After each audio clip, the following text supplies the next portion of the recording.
మహామంత్రము ఇది కూడా గాయత్రి మంత్రమే. ఏమిటి అంటే విశ్వాని దేవ సవితర్ దురితాని పరాస్వ ఈ మంత్రం.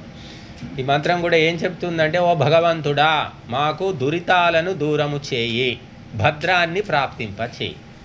రెండే కోరికలు. ఏంటి? దురితములు అంటే చెడును దూరము చేయి, భద్రం అంటే మంచిని ప్రాప్తింపజేయి. ఈ రెండు మనిషి జీవిత ధ్యేయం అన్నమాట. చెడ్డ వస్తువులు చెడ్డ వ్యక్తులను ఎవ్వరూ ఇంట్లో తెచ్చిపెట్టుకోరు. కొడుకు కూడా చెప్తే వినకుండా చెడ్డగా తయారైతే పోరా బయట పోయి బతుకు అని వెళ్ళగొట్టేస్తారు కదా. మన కాలుకు ఏదైనా పుండయి కాలు కూడా చెడిపోతే నా కాలు అని ఉంచుకుంటామా? కాలు కూడా ఏం చేస్తాం? ఆపరేషన్ చేసి తీసేయమంటాం. 1,00,000 పోయినా పర్వాలేదు కానీ కాలు తీసేయండి. ఎందుకంటే కాలు ఉంటే మొత్తం శరీరమే నాశనం అవుతుంది. అలాగా చెడును ఎప్పుడూ మనం దూరం చేసుకునే ప్రయత్నం చేయాలి తప్ప చెడుతోటి కాంప్రమైజ్ కావద్దు. చాలామంది ఈ మధ్య కాంప్రమైజ్ అయిపోతున్నారు. ఒకడే కొడుకు, ఇంక వాడిని ఎల్లగొడితే ఎట్లా బతుకుతాము, మళ్ళీ ఇంకోడా పుట్టడు అని వాడు ఎన్ని పాపాలు చేసినా అన్నిటినీ సపోర్ట్ చేస్తూ చిట్ట చివరికి వాడేం చేస్తున్నాడంటే వీళ్ళనే నాశనం చేస్తుంది. కాబట్టి ఎప్పుడూ కూడా చెడు కనిపించిందంటే దాన్ని అడ్డుకునే ప్రయత్నము, మార్చే ప్రయత్నం చెయ్యాలి. అదే మనిషి జన్మ యొక్క పరమార్థం అదే. కాబట్టి రాముడు, కృష్ణుడు, శివుడు, హనుమంతుడు వీళ్ళంతా ఏం చేశారు? బ్రహ్మం గారు కూడా ఏం చేశారు అంటే దుష్ట శిక్షణ శిష్ట రక్షణ, అదే అవతార పరమార్థము.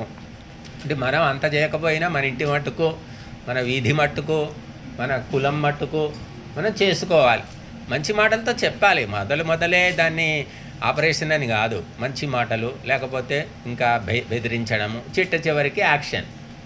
కాబట్టి ఈ మంత్రము మనకు గొప్ప ఉపదేశం ఇస్తుంది. దురితాని పరాసువా, చెడును దూరం చేయి, భద్రం ఆసువా, మంచిని ప్రాప్తింపజేయి. అంటే దేవుడిని మనం వేడుకుంటున్నాం అంటే దేవుడు చేసి పెడతాడా?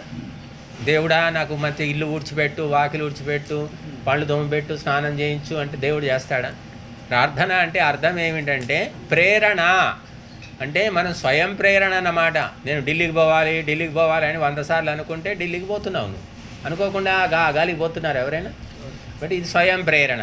దానికి తోడు భగవంతునికి విన్నవించుకోవడం. ఎందుకు అంటే, ఓ భగవంతుడా నేను చెడును దూరం చేసుకుంటాను, నీ సహాయం కూడా నీ వంతు ఎంత చేస్తావో అంత చేయి. అంటే మొత్తం దేవుడు చేసి పెట్టాడు. పరీక్షకు ప్రిపేర్ అవుతాము, అన్నీ చేస్తాం మనం. కానీ మానసిక శక్తి లేక చాలామంది ఫెయిల్ అవుతానేమో అనే భయంతో చచ్చిపోయే వాళ్ళు కూడా ఉన్నారు. వాడు అన్నీ రాస్తాడు బాగానే, కానీ భయం అన్నమాట. ఆత్మన్యూనత, ఇన్ఫీరియారిటీ కాంప్లెక్స్ అంట. కాబట్టి అది పోగొట్టుకోవడానికి భగవంతుని మనం వేడుకోవాలి అంతే, అంతకుమించి ఇంకేమీ లేదు. కాబట్టి భగవంతుడు అన్నీ ఇచ్చాడు, కన్ను, కాలు, చెయ్యి, ముక్కు, వస్తువులు అన్నీ ఇచ్చాడు. ఇంకేమి ఇవ్వాలంటే దేవుడు ఇంకేం చేయాలి? కాబట్టి కేవలం మానసిక శక్తి కోసము భగవంతుణ్ణి ప్రార్థిస్తాం. కాబట్టి ఈ మంత్రంతో 24 ఆహుతులు ఇస్తాము.